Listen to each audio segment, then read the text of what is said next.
wash of water under gasoline, watching while the numbers turn, and slow nights slide to crash and burn, till only you can bring the dream that turns the lights from red to green.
I'll never make it any other way.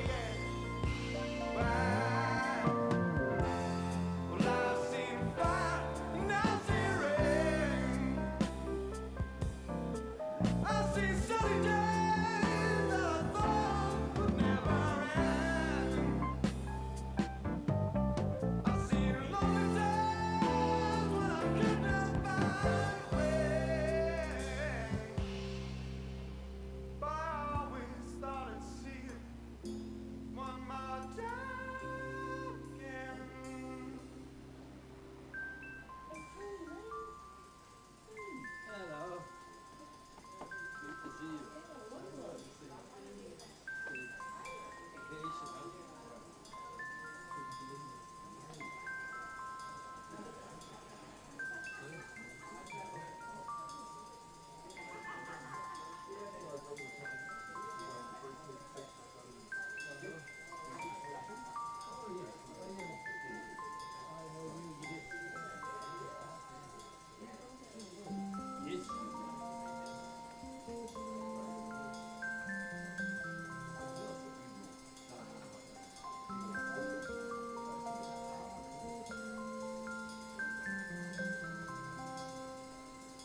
Good afternoon, everyone.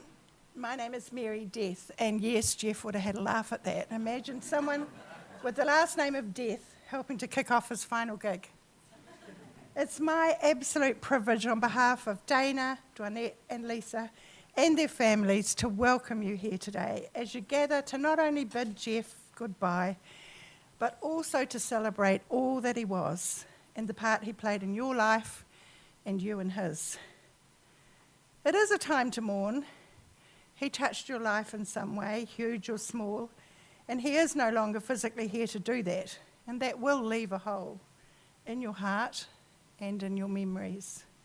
However, we all know he would want us to remember the good times, the fun times, the shenanigans you shared, the incredible talent he had, and he would want us to be slightly irreverent as we celebrate this very cool dude and his great persona. I'd especially like to welcome those joining us by live stream. We know you would have been here today if it were possible, and we can very much feel your presence. You are part of our service, and we wrap you in some good Kapiti Coast araha. During our time together, there will be an opportunity for reflection, for listening, for a spot of dancing, and also for you to come forward and share a brief memory of time spent with this Peter Pan. If growing up means losing your sense of wonder, then he never quite managed it. Like Peter Pan, he carried his youth with him, not as immaturity, but as curiosity, mischief, and joy. If he ever did grow up, it was only into an overgrown teenager, still questioning rules, still chasing melodies, still believing that life should be lived loudly, honestly, and with feeling.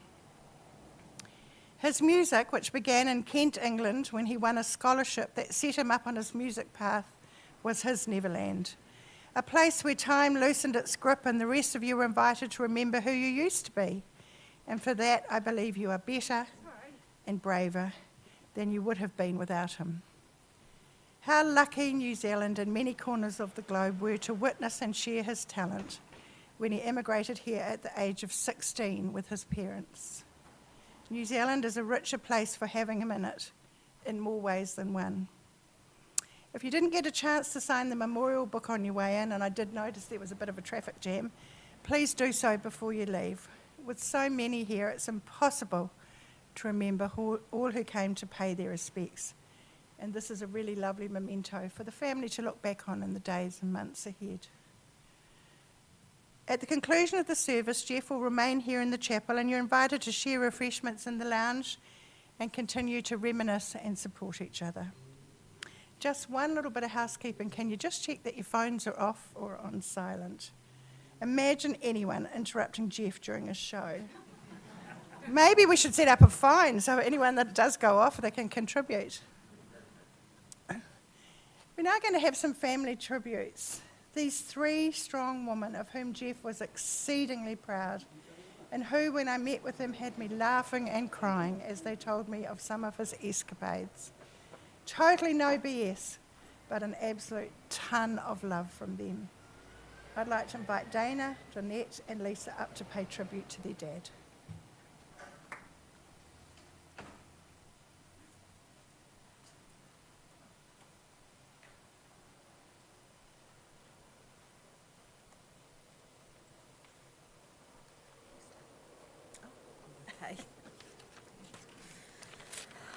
Thank you so much for coming, everyone. It means a lot to the family, and I know it would mean a lot to Dad as well. Thanks, Mary. Dad, I can't believe you're gone. As I reflect on our relationship, I laugh at some of your approaches to parenting. You were not the most paternal dad, but you did make sure I made it safely to and from Skateaway on a Friday night. I would look out for you at the window near closing time, praying you wouldn't catch me with a cigarette. My life depended on it. As a teenager, I remember you telling my first boyfriend, who was arriving to pick me up, to go home and change. He wasn't taking his daughter out looking like a piece of shit.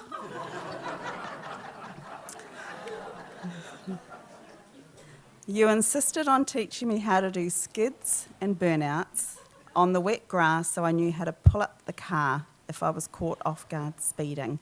But let's be clear, I was still waiting for my first normal driving lesson, which Mum secretly paid for. You showed me how to say yes to opportunity, how to keep learning, how to notice beauty and ambience, music, art, how to feel the world and not just go through the motions. Our relationship was a long-distance one, and many times when we were talking on the phone together and FaceTiming, I was lucky enough to get an impromptu performance with your latest music. Always ending with, I'll send it to you. Lucky for us, your legacy will remain and be treasured for years to come. We love you, Dad. Let's see how you go as our angel. Wish us luck, everyone.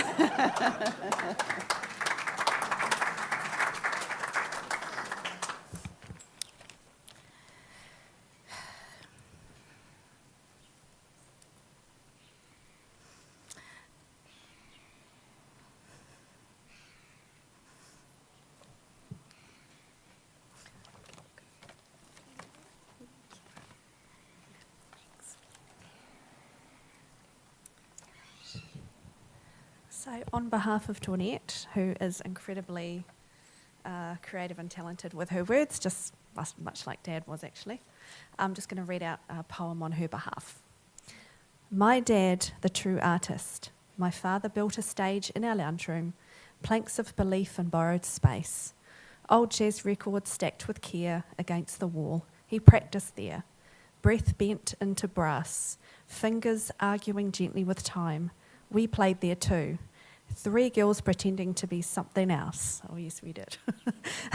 Putting on shows for nobody and everybody, learning early that imagination deserves a platform.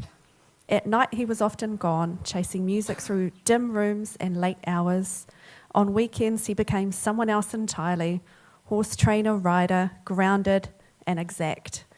Of the 3 of us, I was the one who rode, first pony at 8, dust and hope braided into my hair.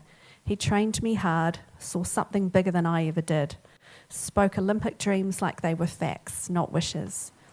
It annoyed me then, that grand vision that I certainly didn't ask for.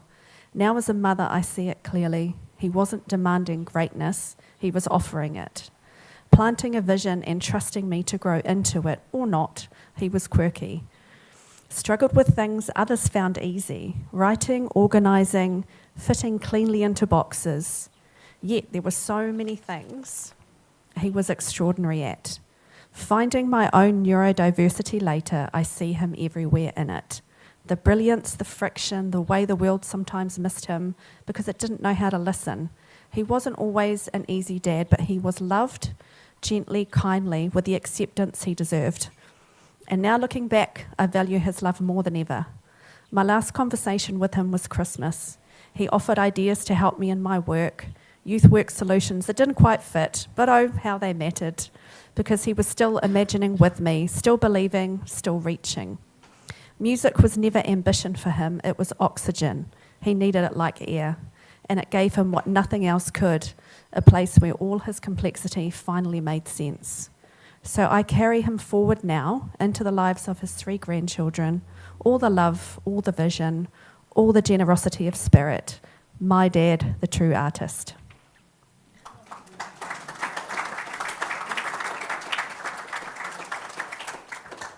And now I have to follow that. Thanks, Vinette. Okay. Oh, Dad. First of all, can I just say thank you all so much for coming, because it means the world to all of us. I still can't actually believe this is real, to be honest, in my mind, and no doubt many others. He was going to be around to annoy us forever. And we were okay with that.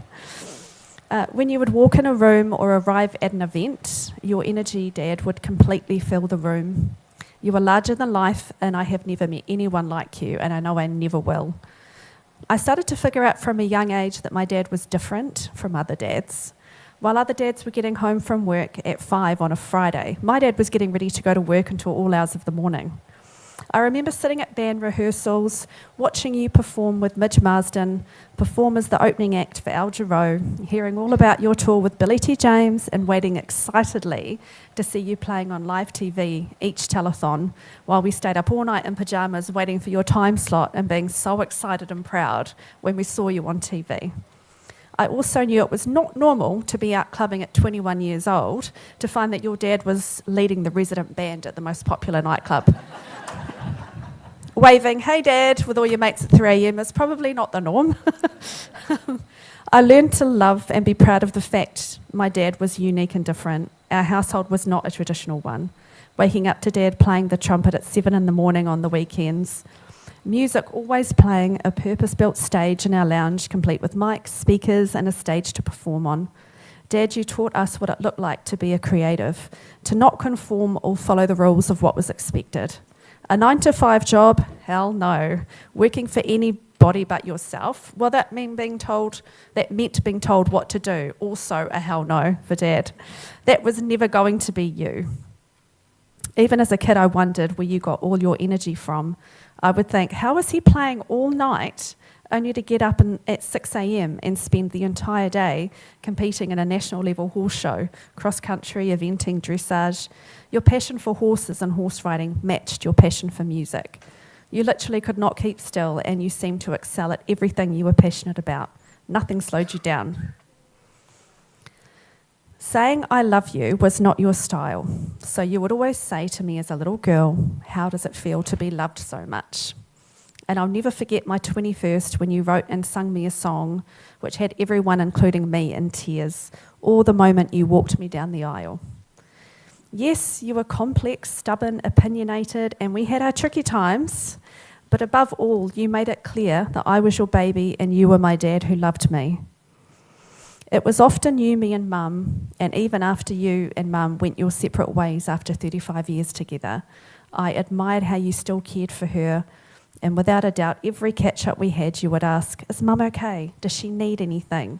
Please let her know I'm here for her, anything she needs. And that never ever changed, and neither did your bond.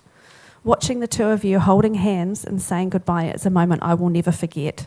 The love, the tears, and the healing. This last week has been surreal, but I'm so grateful that Dana and I were able to be right by your side for those last 48 hours in the hospital, where you were putting up an amazing fight and were so brave. What an honour to support you through that, Dad, and hold your hand while you took your last breath. I hold comfort in knowing that in your last days, you absolutely knew how loved you were. The pain is over now, Dad. Now you fly high. Go find Miles Davis and Chet Baker and have the jam session of your life. You will never ever be forgotten, so don't you worry about that. Your legacy will live on. We will make damn sure of that. I love you, Dad.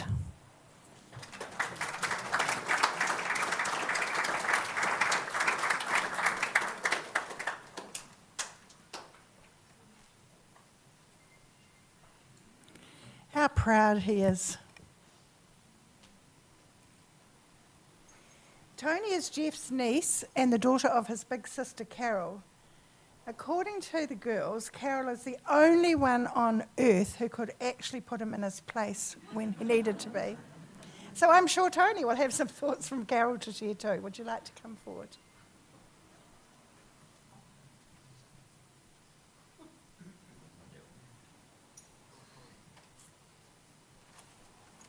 Hello. I'm glad this is not something that you have to do all the time. Just try and think of all the things the funny little things that you don't even register till after. And you girls just said everything so perfectly about that ability he had to flow in and out of things, everything. So Uncle Jeff, that's how I always answer the phone. Uncle Jeff was my favourite comic, always announcing himself as Mr. Culverwell here. He's been a staunch supporter of Firebird, my cafe and venue and live-in. And when he played his trumpet in the blank room before there was anything in there, like a blank canvas, it felt like a blessing. It was so beautiful. I loved that. And he took me to a couple of gigs last year at the Jazz Festival in Wellington. And what really touched me about his response to them, he was very excited about seeing the Wellington Jazz Orchestra, which I think was part of Roger Fox, was in honour of Roger Fox, who he really admired. And another American jazz singer, a young jazz singer. And he was just like, oh, wow, oh, amazing. Oh, man, that's next level. And it was beautiful that he, even though he's a total musical genius, that he could still admire and aspire to be like somebody who he clearly thought was better than he. It was really interesting.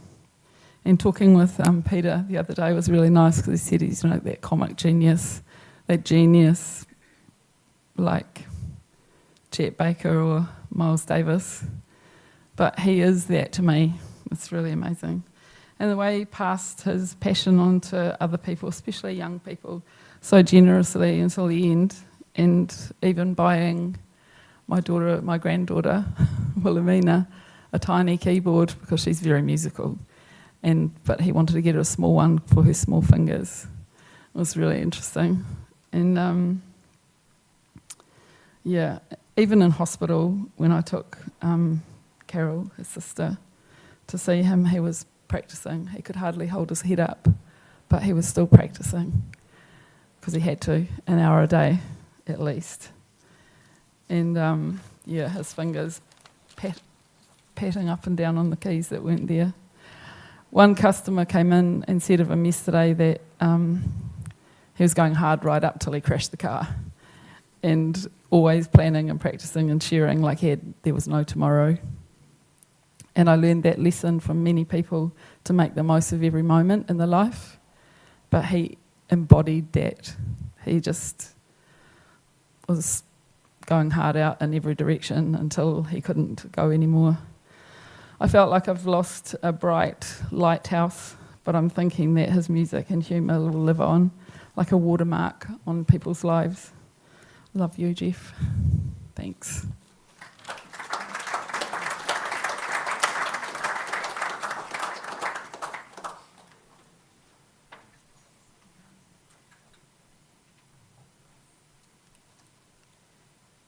The famous photo show.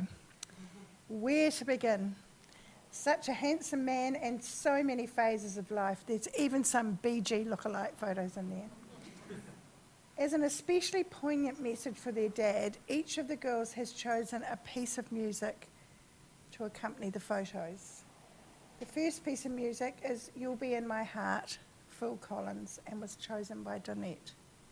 Second chosen by Dana, The Living Years by Mike and the Mechanics. And third, See You Again by Charles Puth and Wiz Khalifa. So do enjoy.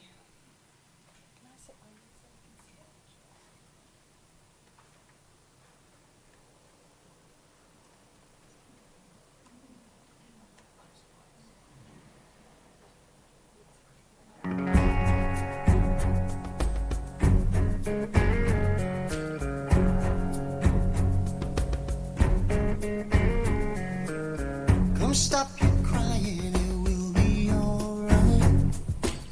Just take my hand, hold it tight.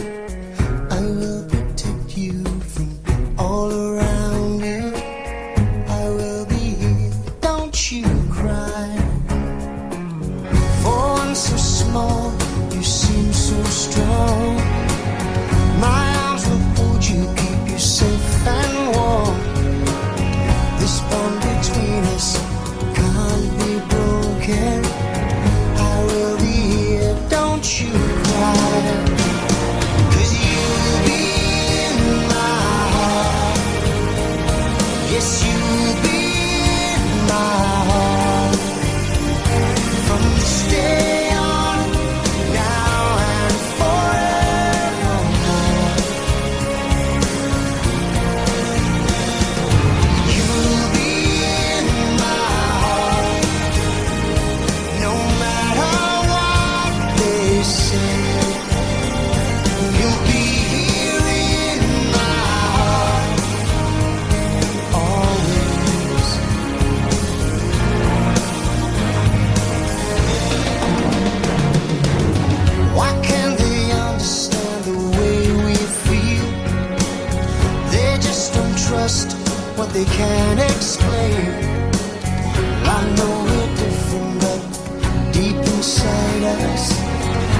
not that different at all.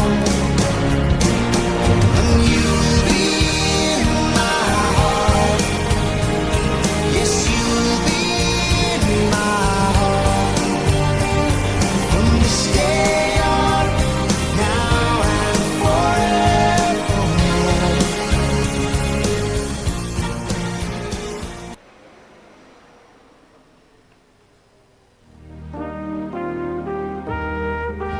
Jeff Culverwell's the jazz giant, and Jeff is the true jazz man.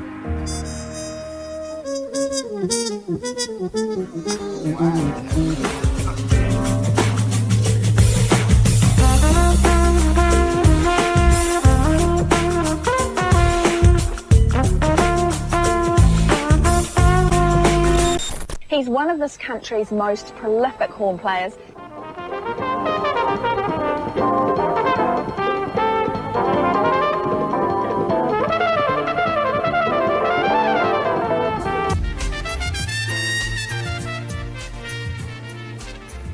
Turns the lights from red to green. Putting it in a package that can make you laugh and cry.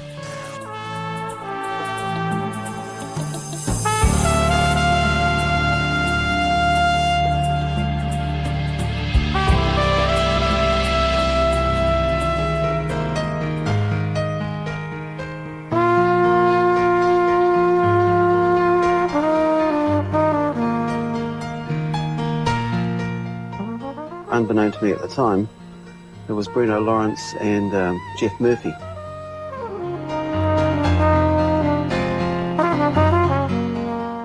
Came full circle about 4 years later, ended up being on Jeff's movie, Goodbye Pork Pie, playing jazz trumpet.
Every generation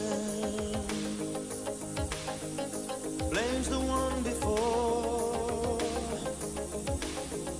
and all of their frustrations come beating on your door. I know that I'm a prisoner to all my father held so dear. I know that I'm a hostage to all his hopes and fears. I just wish I could have told him in the living years. Oh, crumpled bits of paper filled with imperfect thoughts, still to conversations. I'm afraid that's all we've got. You say you just don't see it. He says it's perfect sense. You just can't get agreement in this present tense. We all talk a different language, talking in defense. Say it loud. Say it loud. Say it clear. Oh, say it clear. You can listen as well as you hear. It's too late.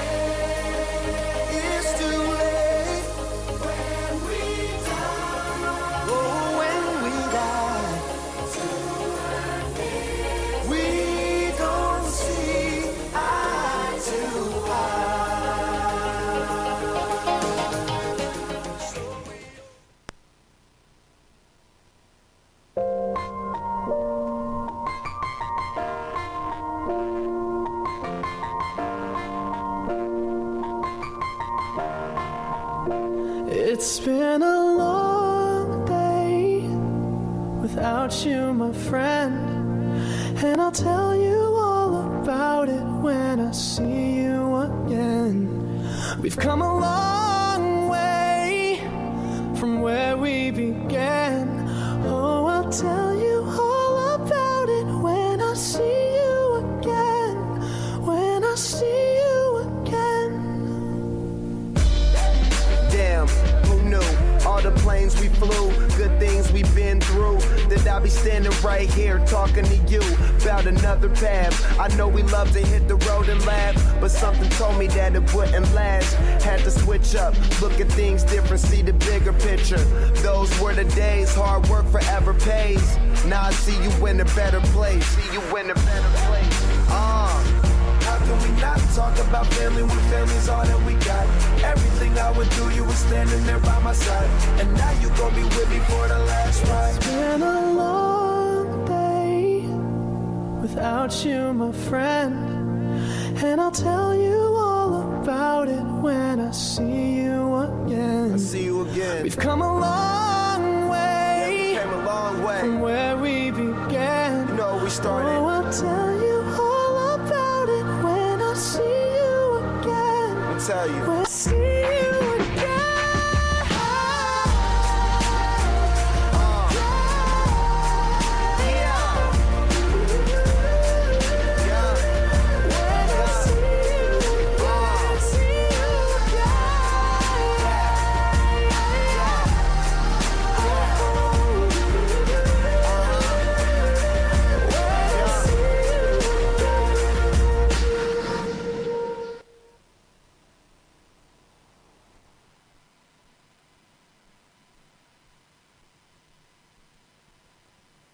Wow, the many faces of Jeff, huh? I'm now going to turn things over to Peter, Jeff's mate, fellow muso and band member of over 50 years standing, who along with some of his friends will share some more memories.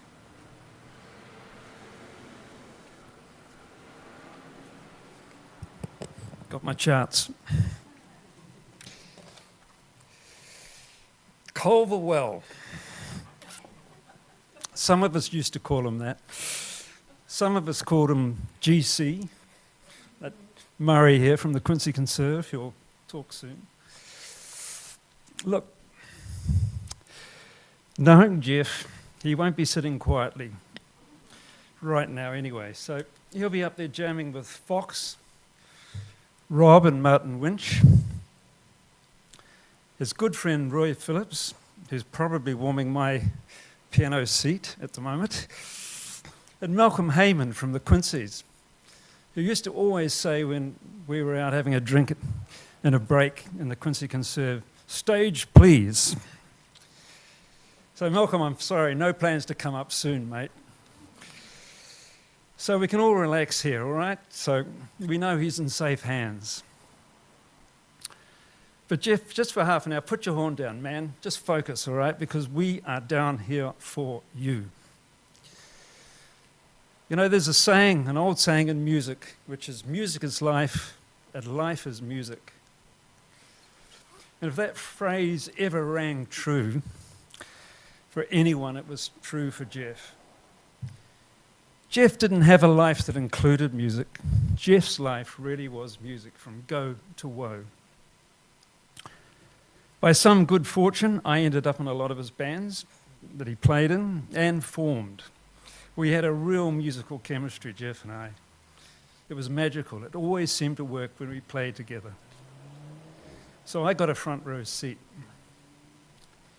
For me, the journey really kicks off in 1973 with the band Vehicle, followed by the Quincy Conserve, followed by the 1860 Band, and the Roger Fox Big Band.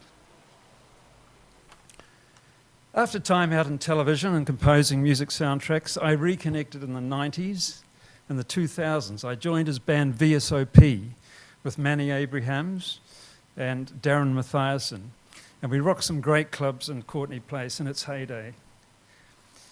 A lot of jazz festivals as well. More recently, after 10 years overseas, I joined his band Motif, And a lot of us are here today, which is lovely. Thank you. At least I think that's what its name was, because frankly, the name used to change all the time. I'd play a gig and someone would come up and say, "Hey, what's the name of your band, man?" And I'd say, "Oh, I don't know."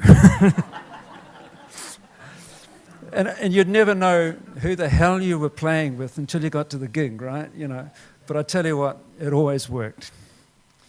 It was frankly as chaotic as his Facebook page. And I never risked looking at it,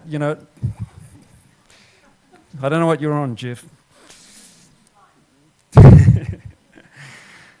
But that's the timeline. The real question is, who was Jeff? Well, we all know he was many things. He was crazy, and I loved that. He was cool, yeah. Non-compromising. Yeah, he played by his own rules. Sometimes seriously rational, and sometimes not. But always, always a caring friend when you needed one. And, I can testify to that. And above all, he was a phenomenal horn player, right? A flute player, a vocalist, a rapper, percussion player, and recently was learning keys. He paid homage to bebop jazz. He knew the lineage, respected it deeply. I think in his heart in recent times, he really lived in modern grooves, sometimes puzzling the traditional jazz crowd. But the gigs always went off to their amazement and sometimes confusion. And then there were the ideas, often wacky, often unexpected, always pushing the boundaries to keep it fresh. Improvisation mattered to Jeff because for him, music wasn't about safety. It was about freedom. Freedom of creativity, freedom of expression, and freedom to take risks and see what happens next. He trusted his fellow musos to make it happen, and it always did. That's why there was so much jamming, and for me personally, those jams were formidable. Or formative, I should say. They became my training ground for composition, particularly the 1860 Band Saturday sessions. Jeff didn't just play music, he opened doors for people. He enriched people's lives. If I had to describe him musically, and it's already been said today, I'd say Miles Davis in playing, attitude, and uncompromising edge. Chet Baker in mood and lyricism. And he loved Tom Harrell to this day. He used to send me copious amounts of YouTube videos, usually in the middle of the night because he was nocturnal, right? And basically, the big band recorded in New York in 1980 with Tom Harrell. And I know that meant the world to him. None of these comparisons really land, though, because the truth is he wasn't Miles Davis, he wasn't Chet, he wasn't Tom, he wasn't anyone else. He was uniquely Jeff. Farewell, my good friend.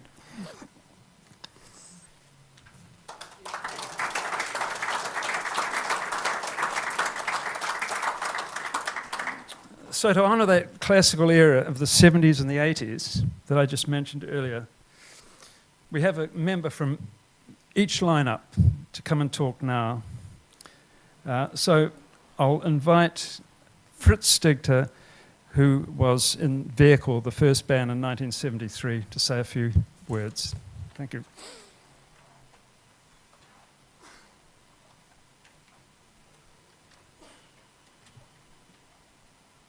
It's a hard act to follow. But the first time I saw Jeff, I think was circa 69 or 70. He was playing at Debrett's pub in Lapton Quay with quite a cool band. He looked really suave, accomplished trumpet player. I didn't actually know him at that stage, but moving forward to about circa 72, 73, we used to go to the Musos Club after gigs, and Jeff was there. I used to go out there after the downtown club when I was in the Quincy Conserve, Mark II, I think it was. And that club sort of catered for, I just put my glasses on so I can see. Sort of catered for the older members around town, people from Claire's, the Empress Ballroom, Majestic Cabaret, the Pines, and to qualify you had to actually belong to the union, which eventually allowed younger members to come in. So we actually became good friends then, and I became quite good friends with the family. In fact, they named one of their daughters Toinette, after my first wife. And I've got great memories of a large section, a number of cars. Jeff was right into motocross at that stage, motorbikes, and a beautiful Alsatian dog. Jeff and I formed quite a friendship, and we formed a band called Vehicle, which comprised Roger Fox, Paul Clayton, Peter Blake, and Kerry Jacobson. Our repertoire being Blood, Sweat and Tears, Chicago, Doobie Brothers, and we played at various nightclubs around town, and Quinn's Post as well, backing a number of overseas artists. The band was together for approximately a year. We parted. Kerry went to join Dragon. The other guys reformed, but later on to form the last lineup of Quincy Conserve with Malcolm Heyman and Bill Brown, who will get up and talk shortly. And I teamed up with Dennis Mason to form Red Eye. Over the years, Jeff and I did stay friends. The last time I saw him was approximately 2 weeks ago. We had a barbecue at our batch. We hugged goodbye, and the following day, he said he enjoyed himself so much, he went out and bought a large fillet steak, said, could we do it again? And come to our place for another one. I said, sure, but unfortunately, I actually put him off for a couple of weeks because I had to go back to work. There's a lot more I can say about Jeff, but rest in peace, Jeff. I'm lucky to have had you as a friend all these years. And rest easy. Cheers.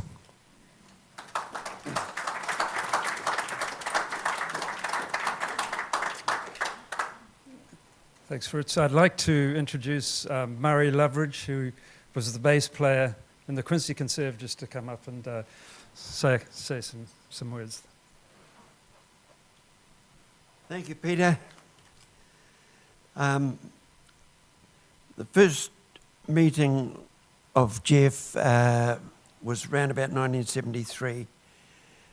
First impressions, I thought he was quite tall, a rugged individual with big hands. Did anyone else get that? Big hands. And when he wasn't playing trumpet or flugel or flute or singing, he would play congas with those funky sort of Latin-y sort of vibes that he was very good at. And once we started touring nationally, quite often Jeff and I would end up being roomies. And when you room with someone, you really get to know them, you know. And I found him quite a hard case, and very entrepreneurial, actually. He had it all going on. And yeah, he was very good at hustling. Very, very good hustler. And yeah, he had it all going on, really. And I know someone said to Jeff, why do you trumpet players always have to blow so hard? And Jeff said, well, if I was sucking, no one would hear anything. So... uh,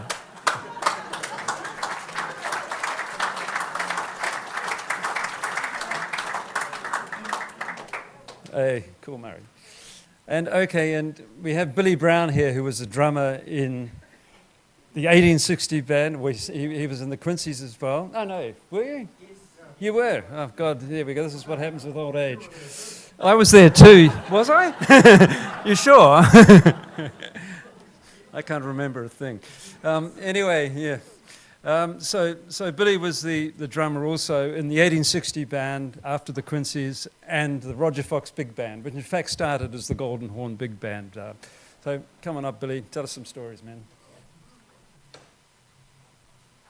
I've been dreading this moment.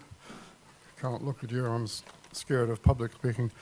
But anyway, Jeff was a rough diamond, and he had just as many facets in his personality as a diamond, and he was a diamond. I think back of him, and I sort of think of Toad Hall, who fell in love with the motor car and raced it around town regardless of life and limb or anyone he ran over until he wrecked it. And then he would gleefully get another car and do the same thing. And then Toad would have another fad and he'd get something else and do the same with that. So Jeff was a bit like that to me. He was just so mad about cars. He had this thing, I think it was a Ford Cortina, there's a ratty little car, but he'd lowered the suspension and he'd, what did he do? He lowered the suspension, put racing stripes on it and stuff like that, fat tires. And I remember him saying to me, he says, "Oh, it's a great car, Brownie. Oh, it's so good. I've thrashed it, and it still goes like a rocket." And that was him. And he was the same way with motorbikes. He got into motocross, and he was tearing around paddocks and jumping over hillocks like Steve McQueen from The Great Escape. And until he smashed that up and he cracked a few of his ribs. And a week later or something, we were due to go on tour, and we were out on tour. And before every gig on tour, we had to strap bandages around his chest to enable him to not hurt himself while he was blowing a trumpet. But that was the dedication of Jeff, that, nothing would stop him. And then he got into, Toad of Toad Hall, got into horses. And I don't know much about that, actually, but I think he was jumping them around too, like Steve McQueen. And I just hope he didn't wreck any of them. So Jeff and I had a relationship. We go way back to about 1968. I think Dana was just a little baby. And Jeff was like, he was a bit older than me, and he certainly gave anyone the impression that he was older than them. And I was like the little innocent, gullible little brother. And sometimes older brothers are a bit tricksy to their younger brothers. They can take advantage of them. And he was working as a car salesman for a while, and he sold one to me. Well, I don't need to carry on, do I? So he brought this bloody Ford Consul around, and I fired it up, and it went. I said, "Jeff, why is it shaking like that?" "Oh, Brownie, it's got great compression. That's why. That's why the racing cars are like that, So anyway, he said, "Yeah, it's been souped up, So we went for a drive, and the bloody thing went like a bat out of hell. It was great. But at the end of the test drive, I said, "Jeff, what's all that blue smoke coming out of the back?" He says, "Oh, don't worry about it. I've got something. We can fix that." And he came back the next day with this bottle, and it had STP on it. That was what it was called, STP, some stuff, I don't know. And he whipped the spark plugs out, and he says, that blue smoke, it's just the rings, and this stuff is for fixing that. It'll seal the rings. And he poured it into the cylinders, put the plugs back, and went for a drive, and yeah, that's great, and I can't remember if it fixed the blue smoke. But the car went really, really, really well for about a week. And that was it.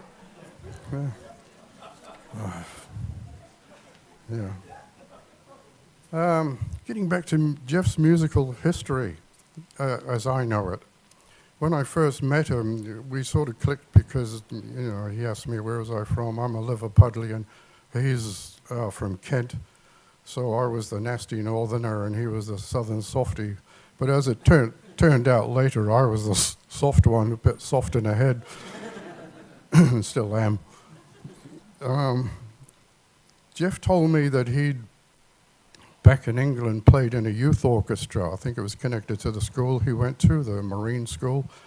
And that was led by Sir Malcolm Sargent, who was the premier conductor in Britain. He used to conduct all the top orchestras. So Jeff must have been pretty talented to be in that youth orchestra conducted by him. But Jeff had many choice words to describe Sir Malcolm Sargent. And I looked it up recently, and it turns out that he's vindicated because Sir Malcolm Sargent was a real bully, even to distinguished members of his orchestra. Top orchestras in Britain, he was a real asshole. And I think that Jeff, as a young lad in this orchestra, probably thought, well, if this is what it's like playing in an orchestra under the baton of a classical conductor, I'm not having any of it. And that, I think, is what sent Jeff to us, and thank heavens for Sir Malcolm Sargent. Yeah. So I met Jeff. He was playing in a band called the Vibrons at the Blue Grotto, which is now buried by Central Library in Wellington. And it's there that he met his wife, Paddy.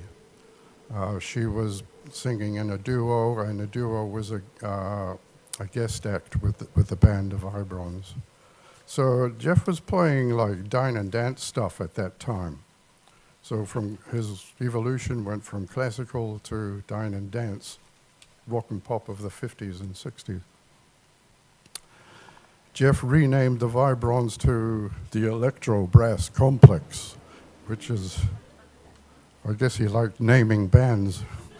And they moved to Debrett's, which is now the Old Bailey pub, and he asked me to join the band. So we played to them. There was a regular crowd of bus drivers because it was near the bus depot, and on Saturdays there was a weekly talent quest. After the Electro Brass Complex, there was Vehicle, as Fritz has talked about. And in Vehicle there was Peter and Roger Fox, which later became part of Quincy Conserve and the 1860 Band, etc. At the time, I left the Electro Brass Complex because I was given a job in a restaurant, swanky restaurant, the Woolshed, and I got a 4-year contract. And I was playing there. That was back to dine and dance kind of stuff. But Jeff was in Quincy's by that time, and he turned up one night like Toad from Toad Hall, full of his enthusiasm. And he said, Quincy's are looking for a drummer, Brownie. Come and join us. And because I was on a good wage at the time, I was on about $120 a week, which was good money in those days. I said, what's it paying? And he says, $100 a week. And I says, oh, God, I'd love to join thing, but I don't have any other income, so can you ask the guys to match what I'm earning? He says, yeah, Brownie, I'll do it. Yep, 120 a week, no problem. So I joined Quincy's, and I got $100 a week. And that was Jeff, the big brother, taking advantage of the little brother. So anyway, I was really glad that I joined Quincy's, because then I would never have got the chance to play with the guys in the 1860 Band, which was just changed our lives really as musicians. So in Quincy's, the band was playing more up-to-the-minute entertainment for people, plus also we were leaning into jazz rock, bands like Chicago and stuff like that, and Blood, Sweat and Tears. And we were, all the members of the Quincy's were in the Golden Horn Big Band, and later the Roger Fox Big Band. So Quincy's morphed into the 1860 band. Malcolm and Murray went one way and the rest of us went another way to play jazz on a Saturday afternoon. And we were later joined by Dave Pearson on bass, who then had to leave to go to university, and then Rob and Martin Winch joined the band on guitar and bass. Don't worry, folks, nearly finished. So the 1860 band was a catalyst in Jeff's musical development, in my opinion, as it was for all of us in the band. We played rock and funk during the week, but on Saturday afternoons played jazz standards, which Roger loved, and mixed with more modern jazz fusion. But even more importantly, we experimented with free-form jams, where the course of the music could take any unpredictable path. So this was the training ground where Jeff and the rest of us learned to think outside the box. It's like anything could happen. This would have been the foundation of Jeff's performances for the rest of his life, as has been said by the former speakers today. And it was also where Jeff started to add effects to his instruments, like phasers and choruses and reverbs, which in that time was the cutting edge of the day. It had a whole new dimension to the sound of the band. Jeff and his sense of humor, which was great. We all loved Jeff for his sense of humor. In fact, I think he could have been a stand-up comedian, and I think he aspired to that at one stage. Yeah. I used to play drum solos in the band, not because I really wanted to, but because it was demanded really by the audience and whatever. And I could play a really perfect solo that I was happy with, and the audience would cheer and thunder, and it was great. I was blown away. But more often than not, I would drop a stick, and then the audience would explode in a thundering standing ovation because I dropped a bloody stick. and so anyway, that would happen a lot. And one day I turned up to the gig and found that, someone told me later, but Jeff had drilled a hole through my stick, threaded some knicker elastic through it into a loop, which I could put my hand through, so that if I dropped a stick, it would spring back. But really, I think he was jealous of the fact that I got all the glory if I dropped a stick. Yeah. There was a lot of pressure in the 1860 band. We played 6 nights a week, plus Saturday afternoon, plus on Sundays there was either a rehearsal or a performance by Roger's Big Band. Plus, on top of that, we all had day jobs. Plus, on top of that, we had TV shows and recording sessions for albums and ads and jingles, and we had to get time off our day jobs to do that. So I think I'm going on a bit long here, so I'll try and cut this short. So it was no life for a wife, and either during those days or for some of us not too long after, nearly all of us ended up divorced. Yeah.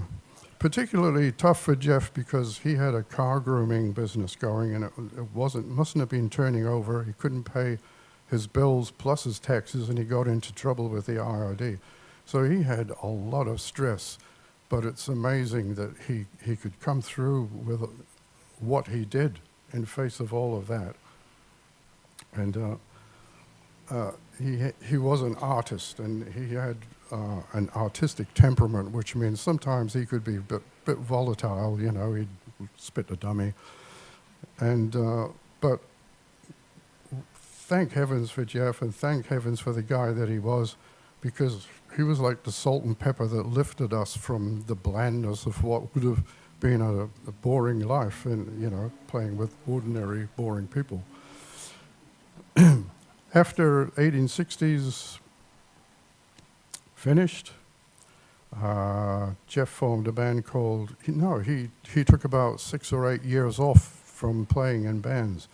And then one day he comes bouncing around to my place, like, again, Toad from Toad Hall. He says, "Brownie, I'm back into it. I'm putting a band together for jazz and bebop. I'm calling it Jazz Heads." "Hey, Ian, mate." "Oh, yeah. What's your bottom line, Brownie? What's the least dollar you'll play for?" But in those days, the wages hadn't increased for band members. I said, $100. He says, "Okay, great, you're in." So I joined Jeff's Jazz Heads and got 100, No, I didn't. I got $80 a week. So Jeff was an ebullient and funny and eccentric and unpredictable mad genius, and he'll be forever remembered by all who knew him.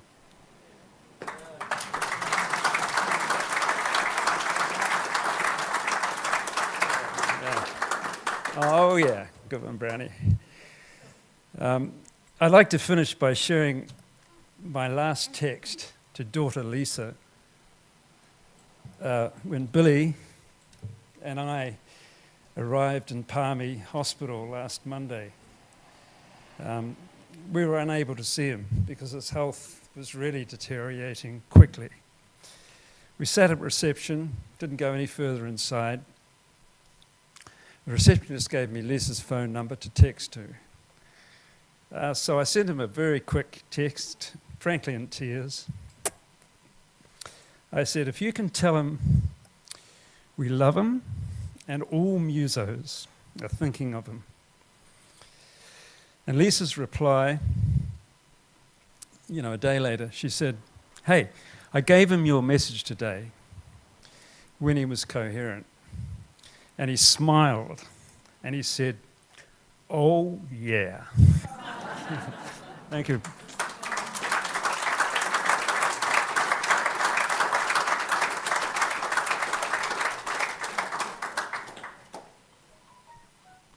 Oh, someone's going to get fined, Brownie.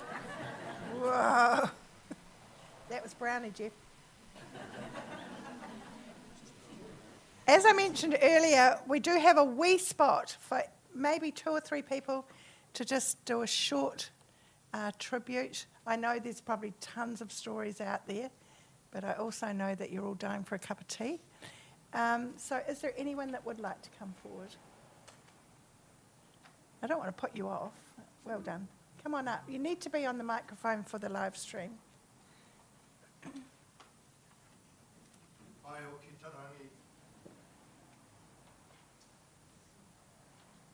Aroha ki te aorangi, koa te ki te aorangi, hono ki te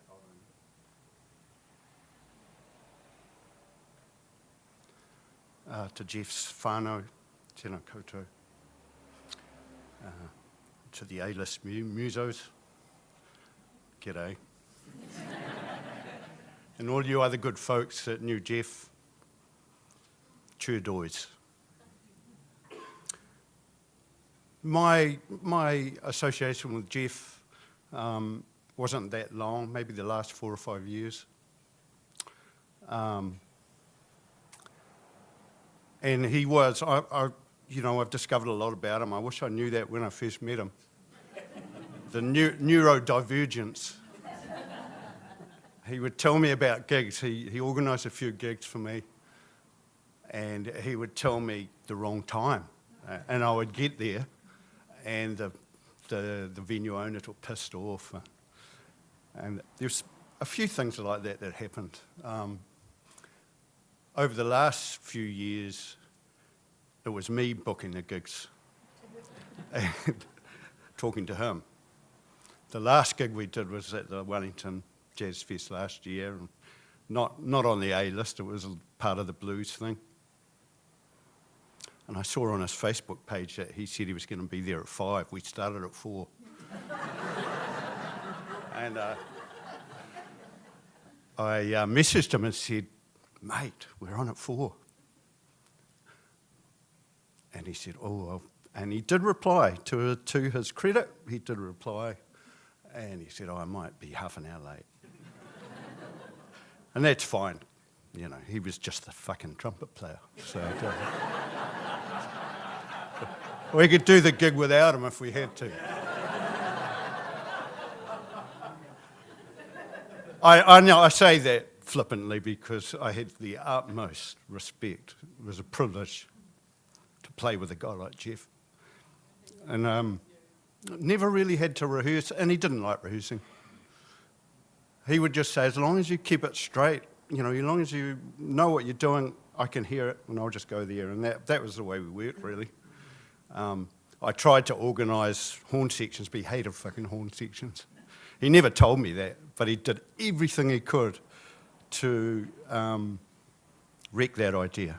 So, look, because, and I can understand it, where he was coming from. It was, man, you're going to get third-rate horn players, and you expect me to try and get these guys into shape? Not happening, you know. You'd have to be a real A-lister to be able to play with Jeff as a horn player, you know. That's what I picked up in the end after spending about $800 trying to get him to do some recording for me with a horn section. He turned up and he did 4 trumpet parts instead of...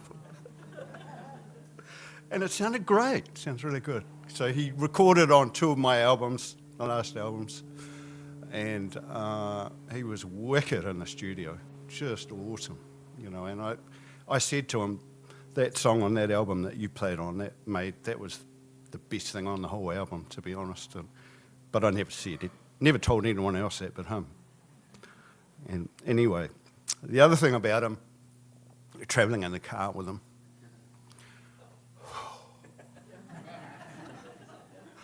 that guy could talk, man.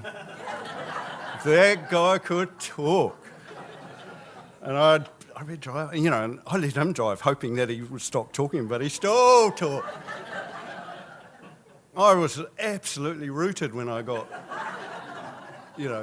It was fascinating. I loved listening to his stories. He had great stories, and like other people have mentioned, there were so many different parts to his personality, and he was so talented. You know, horses and all of that. You know, but I got all of this stuff, and I was like, oh my God, you know. In the end, he ended up, I sort of travelled alone, got him to pick up the young drummer. And the young drummer is probably still traumatised,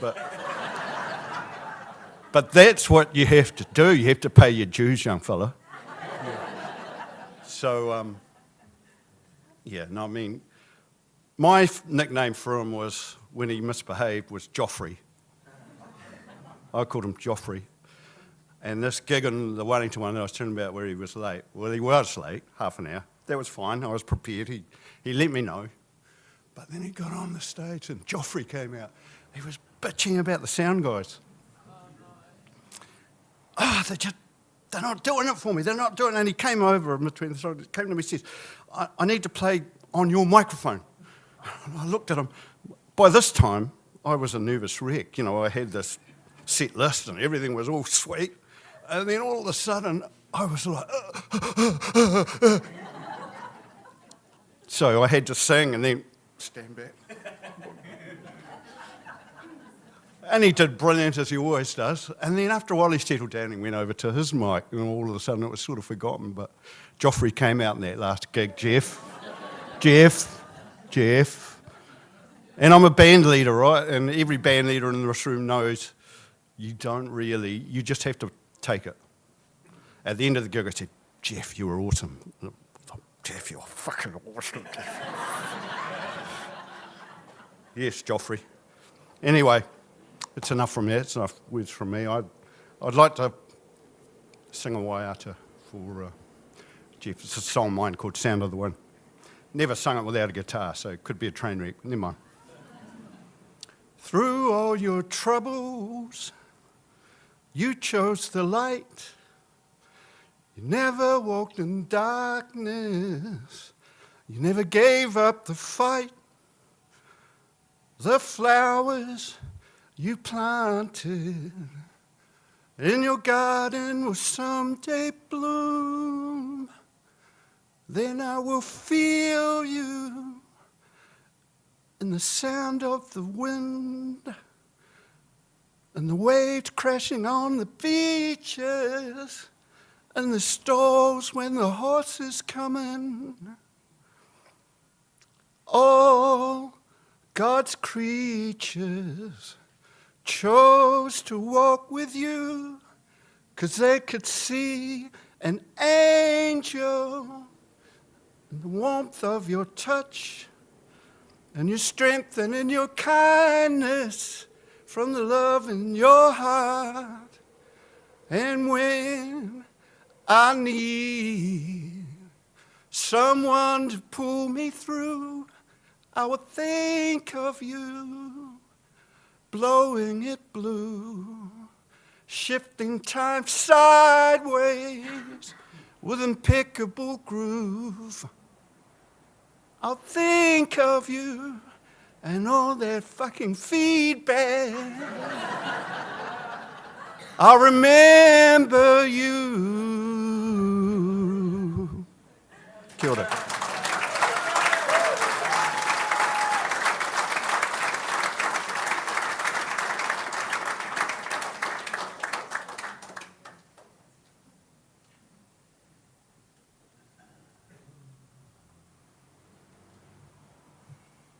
I'm not going to sing. I'm Phil Riley, and Jeff used to call me his producer. So I've recorded all of these apart from that one. And I just wanted to finish off a conversation that I started on Saturday with Jeff. He texted me and said he wasn't very well and he'd gone into hospital. And so we texted a couple. And then he stopped texting, and I thought, that's not Jeff, that's really serious. So it was all a bit of a shock. It's the same for everybody here. And I just wanted to say how generous Jeff was. I knew him for 32 years, and he used to give me things. So if he decided I hadn't charged him, he would bring in, I think the first thing was he decided the studio was a bit too hot. So he bought me one of those units that puts out the cold air. And then he just brought it in and put it down and said, there you go, that'll keep you nice and warm. Cool. And then he decided that my house the air wasn't circulating properly. So he bought an air conditioning unit for putting in the ceiling. I know he was working for them at the time, but it's just. And then he decided I was a percussionist, so he would buy me some bongos. So he bought me some bongos. And the one gift that he really wanted to give me that he never managed to give me was the absolute complete fanatical love of jazz that he had. I couldn't quite get it. I tried. He kept dragging me out to all of his gigs and trying to get me to love it as much as he did. And he never understood that I didn't. And I'm sorry for that, Jeff. I did really try. And the last thing I want to say about Jeff is I tried to get him to write his autobiography because there was so much to write. But sitting here listening today, I realise we've all got a chapter, and maybe that's enough. Thank you.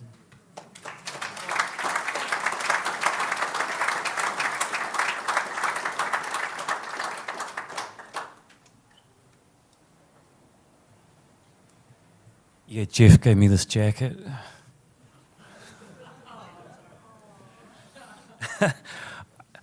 I wonder if anyone else got one too. I recently talked to someone in the last week, and I said, "Oh, Jeff would send me these messages about this or that," and they're like, "Oh, me too." But I always felt like he was sharing something personally with me. Jeff taught me a lot. One of the things that I learned the most was I'd never been fired so many times from a band.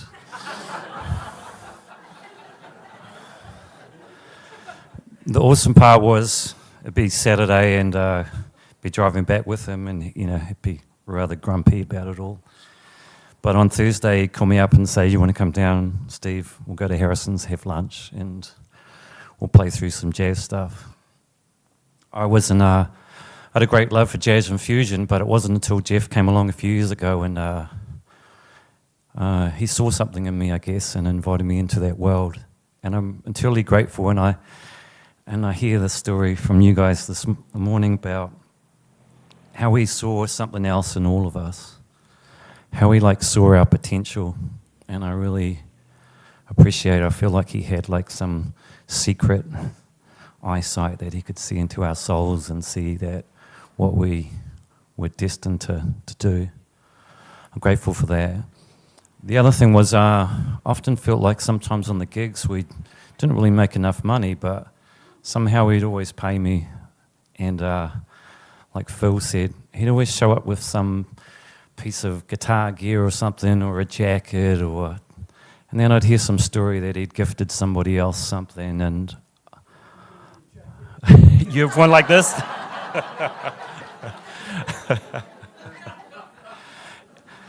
But yeah, truly a generous spirit. One of the most generous people I think I ever knew, and he never even told anybody. I think we all hear from other people all the things that he did. The other thing, talking about, he never said, how good you were or that he loved you, but I think he would go and tell everybody else how amazing we all were. So it was truly a beautiful thing. Just want to thank you, Peter, for keeping many of us abreast before Jeff's passing. Something really special about knowing right before that you can kind of connect in that space while somebody's still here. Thanks for that.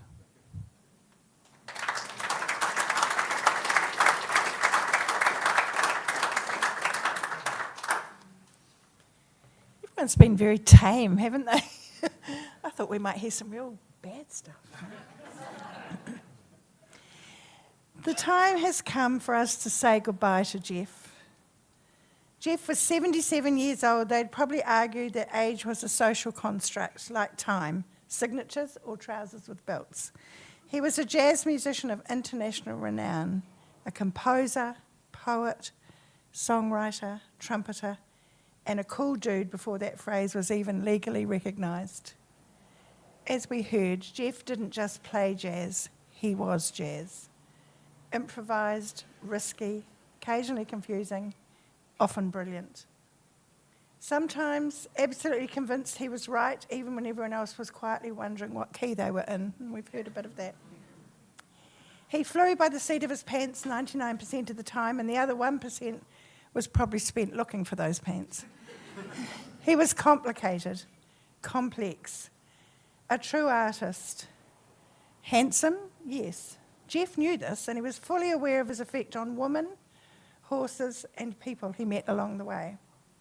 He loved all three deeply, though not necessarily in that order.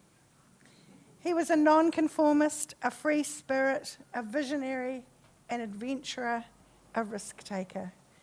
The sort of man who would leap first and work out the landing later, or not at all. And if things didn't go his way, and we heard a little mention of that, well, you might get the pout. And some of you may have seen the pout. A legendary pout, an expressive pout, a pout that said, "The universe has made a serious error." If you're able, can I ask you to please stand?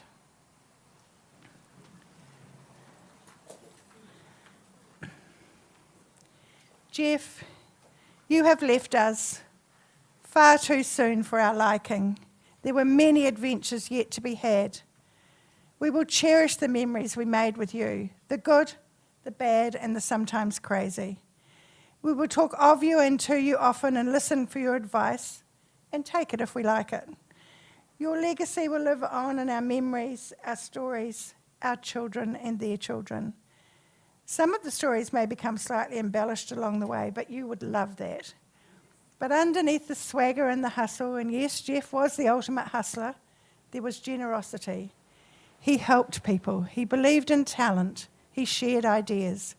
He lifted others up, sometimes loudly, sometimes sideways, sometimes while breaking at least one rule in the process.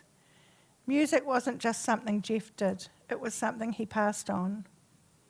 His 3 daughters carry that legacy in their own accomplished, powerful ways, proof that whatever chaos was happening backstage, something very right was happening with those girls.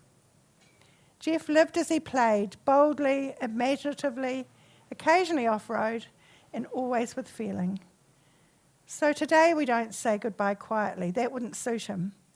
We say thank you for the music, the mischief, the beauty, the contradictions, the hustle, the heart. Jeff has probably already started a band wherever he is now. He's arguing about tempo, charming the locals, and insisting that this version is better. Fly free, Jeff. Fly by the seat of your pants forever.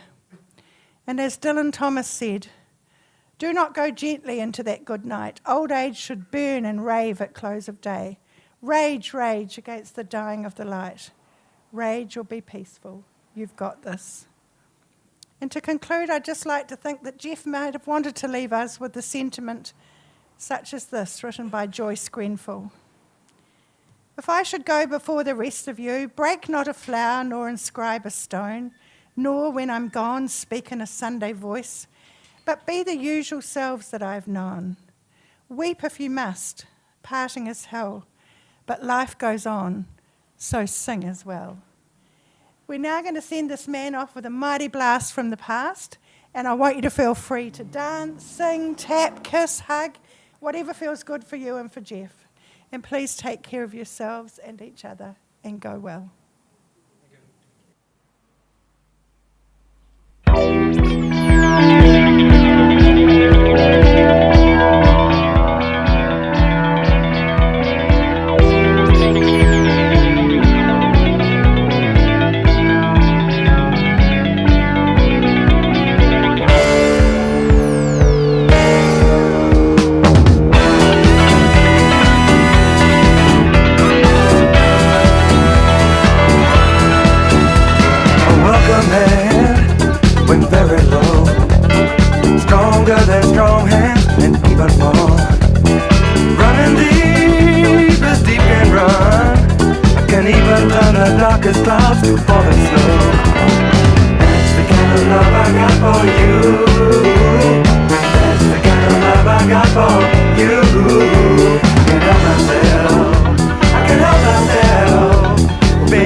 walked out this morning.